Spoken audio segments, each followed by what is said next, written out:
already had this sort of chat, but why did you come to us in the first place? And I guess it's around 5 years, isn't it?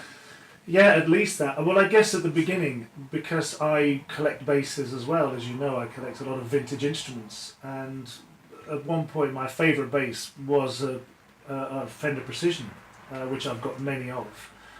And my early basses, they weren't Fenders, but they were all P-bass copies, so I got used to that sound, and it suited the Jules gig particularly well. But as time went on, I just realised I needed something more versatile, but I still liked the instruments. So the obvious choice was to have a preamp installed, but I didn't want to do what so many people do, which is, do major surgery on them. And when I heard about your P retros, I thought to myself, well, this is perfect. It's a preamp that I can put in there, make the instrument more versatile, but it doesn't affect the integrity of the instrument. It's still, because they are vintage instruments that I have, and they're all in great condition. So with your preamps, I thought, well, this is the obvious choice. I can put these in there. And if at any point I ever decided to sell the instrument, which I never do, I could always take the preamp out and the bass would be untouched. So that was the first time, was for your P retros, which I still love, and they're still in a lot of my basses. Right. Yeah. Good. I mean, that was one of the points of the P retro, is that we wanted to do something which had a certain reasonable versatility. Yeah.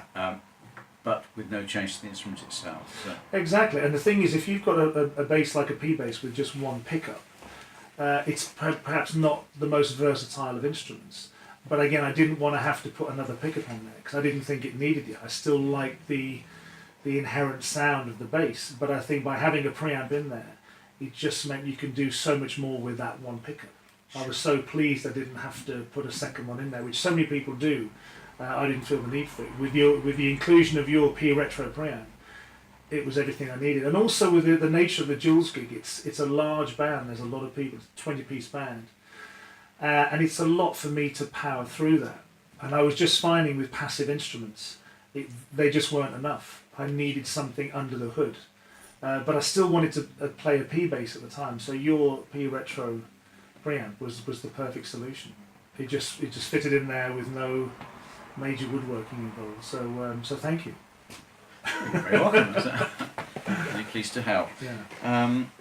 So, with the Jules gig itself, you actually back so many different artists with a great diversity of artists. I mean, name some. I mean, what are the extremes you have to deal with? Well, probably more recently, I think I played with Paul Simon. He's one of the most recent people I played with, but. Some other people like Smokey Robinson, we played with Adele, we played with Amy Winehouse quite a lot. We've played with 3 of the Beatles, 2 of the Rolling Stones.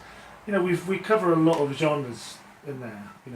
I've been with Jules 26 years now, so and for the majority of that time he's had his TV and his radio shows. So yeah, we get called to play with an incredible array of people. So we get to play a lot of music, but it's important to have an instrument or instruments that are versatile enough as well to suit those things. Yeah, so how do you cope with the variation of sounds that you need? Because I guess I know what a perfectionist you are, and how you really like to, take care of it as if it was the original. I mean, sure. I've got some of your transcriptions there. Yeah. I know you transcribe every tune you play on the TV. That's you true. take the original and you transcribe it. You've got dots. You've got a wall full of books of dots. Apparently, It's true. So yeah, well, for me, it's important to if you're playing with these iconic artists, you want to get it right. You want to certainly initially play what's on the record because this is what they're expecting. So yeah, I do it, because that's important to me. It's something I can do. I can read music. I can write music. So. But yeah, as far as the instruments go, there is a temptation. I could sort of say, well, I want to swap instruments for all different things, and I've got so many basses now. I've probably got 70 basses in the collection, and it does get a bit crazy after a while because you just think I could just be swapping and changing the whole time. But I just got to the point where I have so many, not so much to use them because I collect them. I just love collecting basses, but the actual working ones, I'd rather have a much smaller group of instruments that do most things that I can do on them, which includes having a good versatile preamp, such as your own, and then anything else, hopefully I can do with my hands. Sure. Okay. You know, that does come into it as well. But, I mean, for instance, I don't really play fretless basses anymore. I do own them, but because I play double bass with Jules, I don't really need a fretless bass unless someone asks for it specifically. So if I'm not playing upright bass, I'm just playing just regular fretted bass guitars now. You know, and most of the time I'm playing 5 and 6 string ones.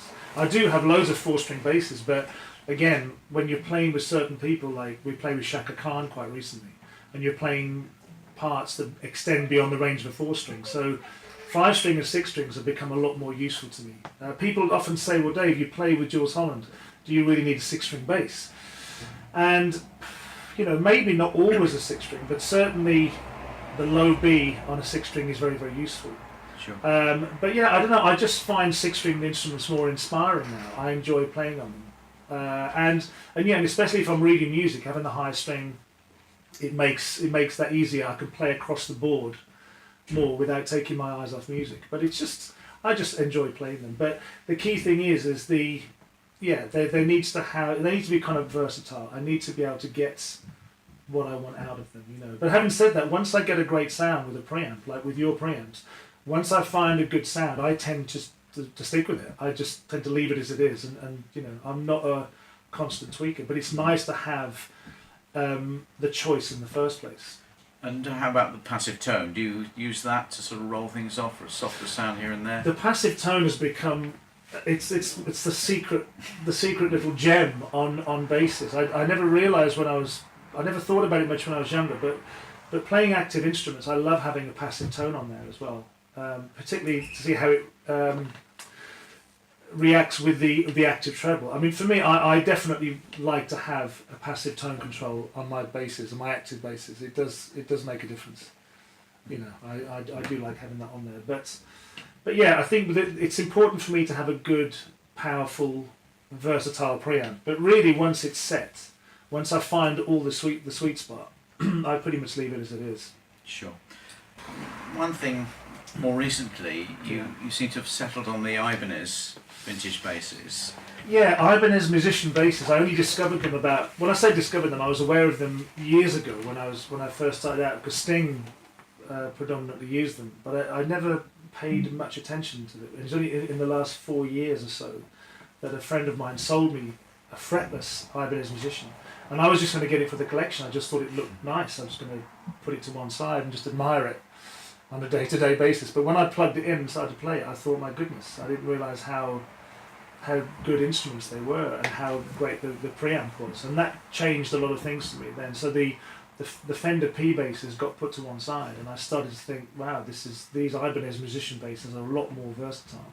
To me, they sound, and I'm not a fan of bridge pickups either. I much prefer, if I've got a bass with 2 pickups, I much prefer the neck pickup. I just like that deeper, richer sound. I'm just not a bridge pickup kind of guy. So even with the Ibanez, which I love, I never use the back pickup. But to me, with the preamp all turned up full, it sounded, I would describe it as like a P bass on steroids. That became my mantra for after that. Whatever bass I wanted to try, as long as I can get it to sound like a P bass on steroids. Right. That was the key thing. Okay.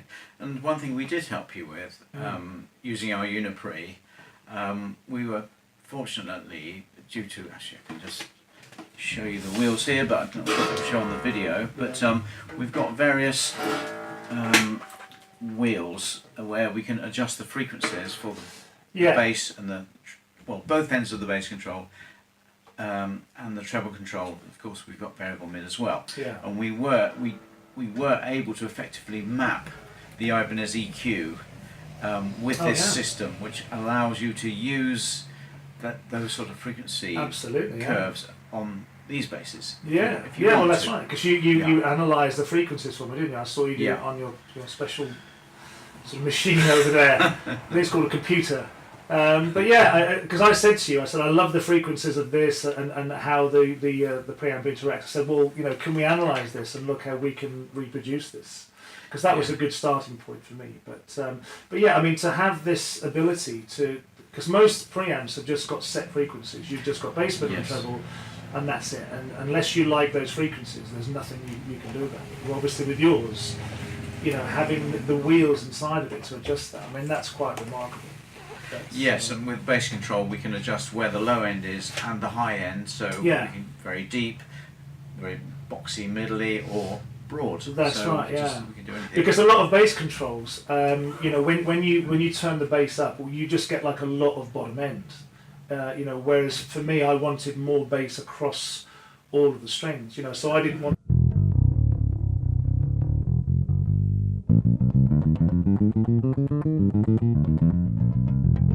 So it's still got some low end there. Yeah, just more of everything. Yeah. But but you know, the upper strings don't sound too thin. It sounds even across. Again, some basses you turn up the bass and you just get lots of low end on the lower strings, and by the time you get onto the higher strings, the low end disappears. So Sure. with this preamp, we're able to have that low end all the way across and still be tight on the bottom. You know.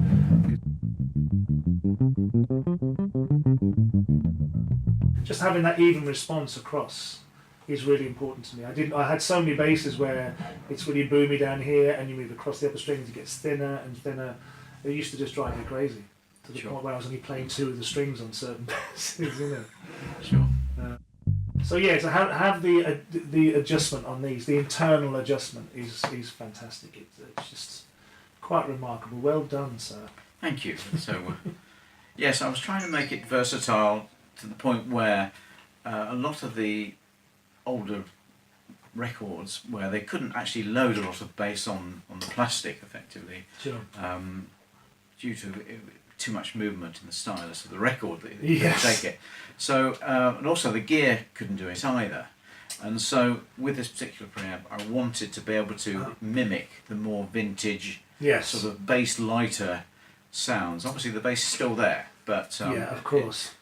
Yeah. it enables us to get rid of the boominess, the non-useful, Yeah. very low end, because all the rigs go fantastically low now, which they never used to do. Yes, And, of course. Also CDs, everything is you know, razor flat frequency response right down to Yeah. 20 hertz or lower even. Absolutely. Well, it's like with my acoustic bass. I mean, I've got like an external preamp that I think is a high pass filter. It's called, which is what you put in this, isn't it? I have put in the Citroen a high pass filter Yeah. for you because it was effectively, what do you call it, bass Armageddon. Yeah. It was Yeah. when it's feeding back, and so. But it just so- means but having that high pass filter, it means that you can turn the bass up, so you can the instrument will sound full. But then with the high pass filter, you can remove the real sort of sub bass, Yes. which isn't really useful. Yeah. It's just that low end rumble. Which is sort of blurring things, Yeah. and sort of losing clarity. And especially on Yeah. an acoustic instrument or semi-acoustic instrument, that's a very crucial thing. I mean, I Sure. said to you that was because otherwise, if I just turned the bass up, it would just be too overwhelming. So to be able to dial out those ultra low frequencies, it changed everything. Sure. You know, that was the most Yeah. important thing. But that's really more for I think an acoustic instrument. It's not so much with solid bodied. Sure. What I said to you, John, when we put the preamp in Nicola's bass. So Nikola Adamovich, a great Dutch luthier, who's recently made this one-off custom six-string for me, and I said to you both, I said really what I want it to sound like is a P bass on steroids. That was still my thing, but as long as it sounds more like a P bass than anything else, I was happy. So. And I think considering that it's an extended scale instrument, it's a 36-inch scale, it is a six-string. There's a lot of differences. There's a lot of variables compared to the Ibanez and the Fender, but I still think we got pretty close. So, I mean, I'm very happy with the sound. So.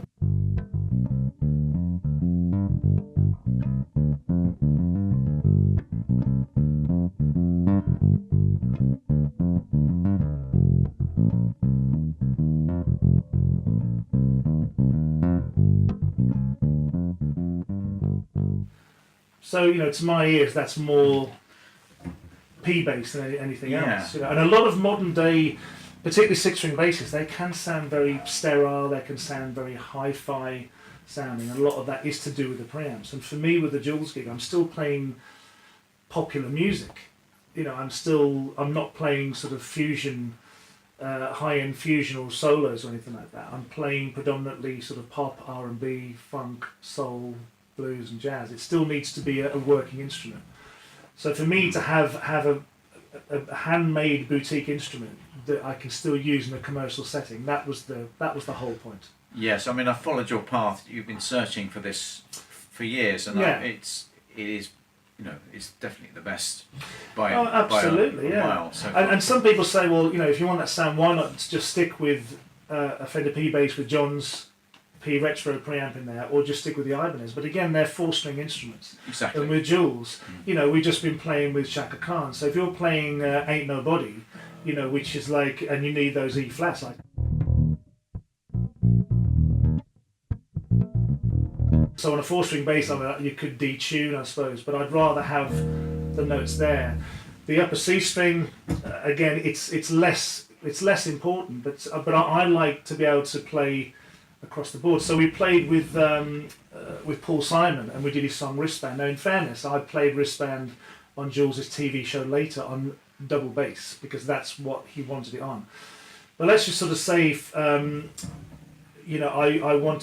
had to play it on electric bass for whatever reason. To get the high E flat, there's an even. But with the C string, because you've got the E flat there, technically I could just play it all in the first position though. So.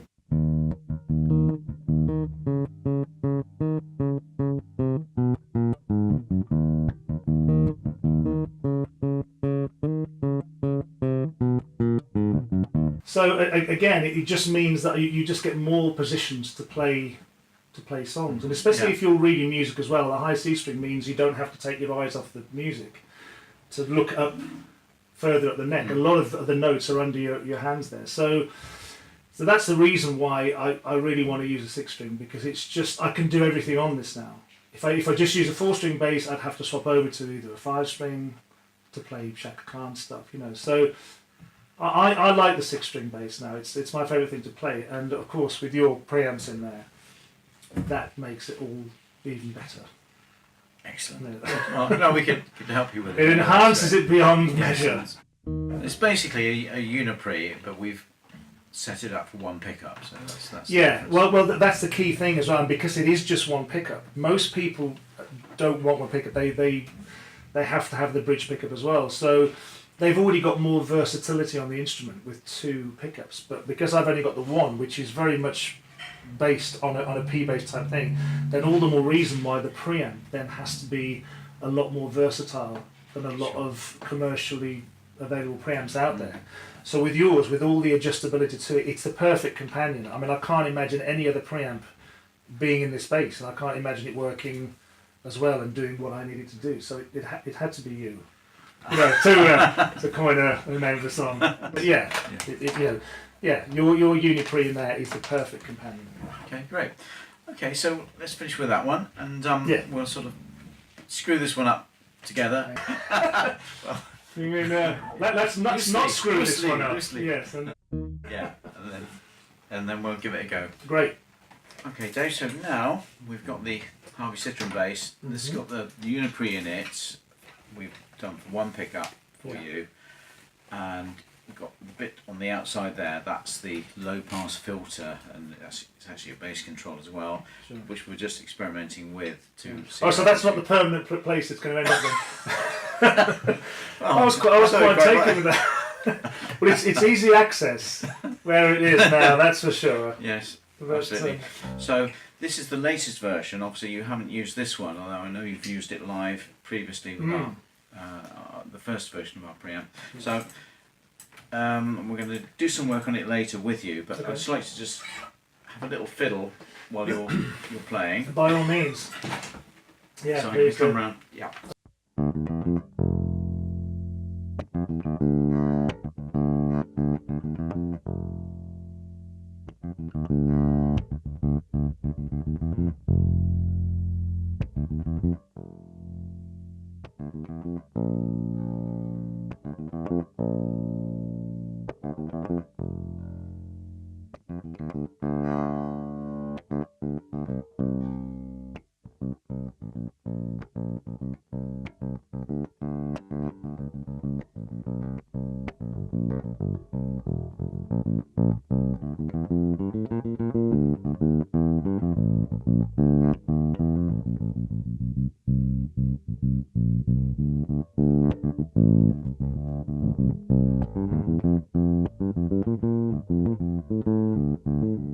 That's the thing, really. There's a lot of usable sounds in there. It's not like there's a lot of, some preamps have like lots of wacky settings and that, but they're not necessarily usable or particularly musical. There's only like sort of very narrow bandwidths that are usable, whereas this is infinitely usable. But again, I'll probably just, once we've set it, I'll probably just leave it as it is. But it's just great to have that scope. Sure. To begin with, anyway. So fabulous. Great. Thank you. With an instrument like this, an acoustic instrument, you do need to have just the right preamp. You can't just put a generic preamp in these because you're never going to get the best out of the instrument. There has to be something special that goes in there. And with your UNI PRE, it is just the perfect thing because it's versatile as it is, but with all the adjustability as well, which of course, this is just on the outside, just for tweaking purposes, folks. This isn't where it's going to stay forever. Although it could do as well, I don't mind.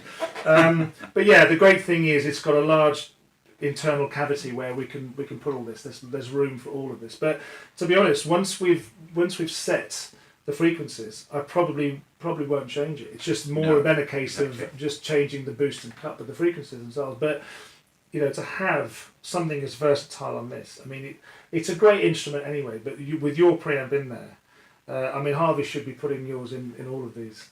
As far as I'm concerned, I'll have a word with him. I'll make a phone call. But for me, it's the best this bass has ever sounded and ever performed, and I couldn't be happier. So thank you very much. You're very welcome. And the fact that it's just got so much flexibility that you can change the frequencies so much. I don't know. Is there anyone else that's making a preamp that does that other than you? I don't know of one personally. Like everyone has got set frequencies. Yeah, I'm not aware of anything. But, Yeah. I think Yamaha used to do it. I'm not sure. But Yeah.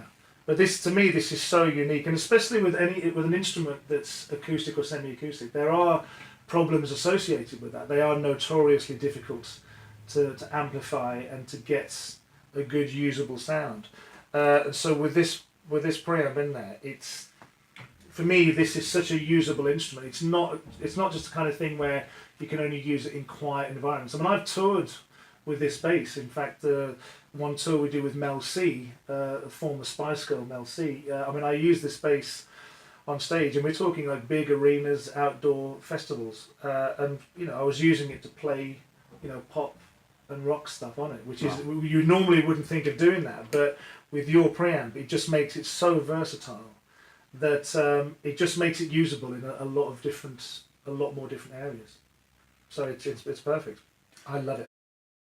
really appreciate you coming down, and obviously we've got more work to do on the basis. But thanks so much for doing this. It was a pleasure. Explaining your craft and what you do. Oh, it's an absolute pleasure, dear boy, and thank you for your expertise and indulgence. You're very welcome. Cheers, dear boy. Cheers, Dave.